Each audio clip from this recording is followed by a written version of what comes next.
Comment se défaire de votre sentiment de culpabilité? Bonjour mes chères leaders, comment allez-vous? Pour celles qui ne me connaissent pas, je suis Patricia, coach de leadership au féminin et j'accompagne les femmes entrepreneurs, managers ou dirigeantes à atteindre leurs objectifs en toute fluidité. Parce que je suis intimement convaincue que chaque femme mérite d'atteindre ses objectifs, de s'autoriser à aller vers ce qu'elle aime et de réaliser ses rêves. Alors, si vous ne l'avez pas encore fait, je vous invite à vous abonner en cliquant sur le bouton ou même de partager ce podcast si vous pensez que la thématique intéresse une personne de votre entourage. Vous lui rendrez service. Dans ce podcast, j'ai envie d'aborder quelques moyens pour se défaire de votre sentiment de culpabilité. Si vous ne l'avez pas encore écouté, j'ai déjà commencé à vous livrer des clés dans un précédent podcast sur ce sentiment de culpabilité qui peut exister. Et aujourd'hui, j'ai envie de voir avec vous quelques points, 3 points principalement. À savoir, conscientiser que votre ambition peut insécuriser les autres, les personnes qui vous entourent. Ensuite, vous dire qu'il est important de lâcher prise. Juste parce que vous sentir mieux, vous sentir bien est une priorité pour vous. Et ensuite, vous dire que peut-être que planifier les choses et augmenter votre efficacité peut vous permettre d'amoindrir ce sentiment de culpabilité. Tout d'abord, votre ambition. Alors, ce qu'il faut comprendre, c'est que les changements qui sont visibles chez vous peuvent potentiellement sembler positifs ou négatifs pour les personnes qui vous entourent. Ce qui fait que si c'est perçu comme négatif, ces personnes auront tendance à vouloir vous déstabiliser tout simplement parce que ça viendra chercher quelque chose chez eux en fait. Donc le but est que vous puissiez maintenir votre détermination par rapport à ce qui est important pour vous.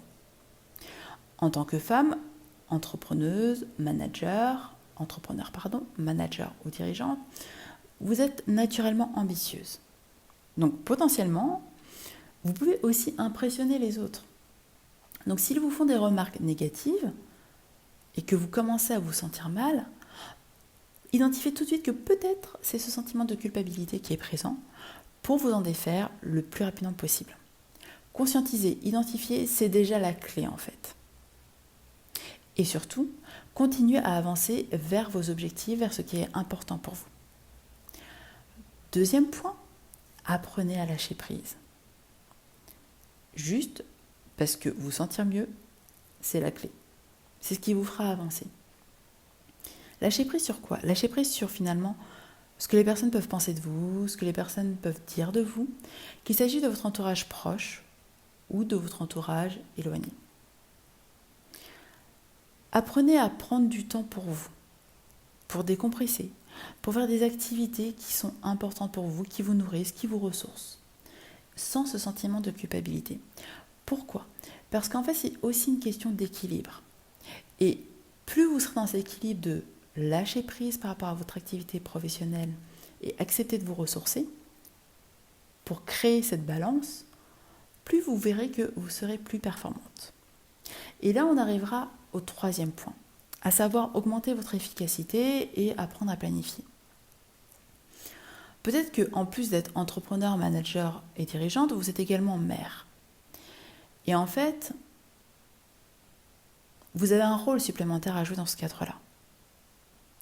Donc le but est de se dire que vous acceptez de profiter de chaque petite occasion pour gagner du temps. Peut-être que ça peut être de créer une liste à faire par rapport à vos priorités,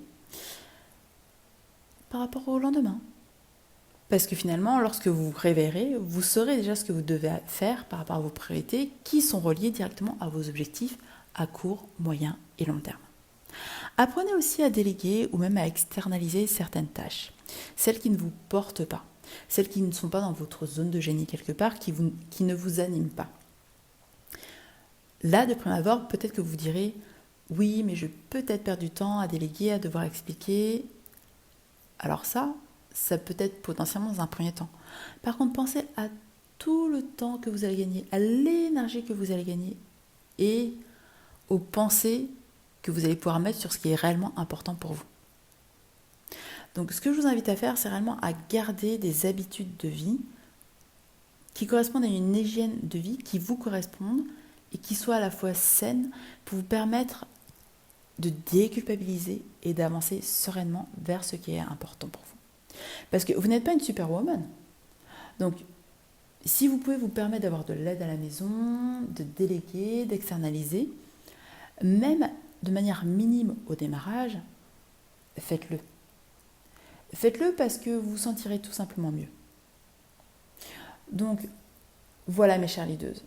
Aujourd'hui, je voulais vous livrer 3 clés qui est de conscientiser votre ambition, que votre ambition peut insécuriser les autres, que vous devez apprendre à lâcher prise pour tout simplement vous sentir mieux, et également que certaines clés, même minimes, peuvent vous permettre d'augmenter votre efficacité et tout simplement en planifiant à l'avance.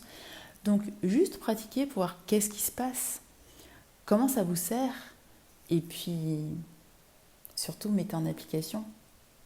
Donc je vous dis à très vite pour le prochain podcast et surtout d'ici là, faites-vous passer en premier.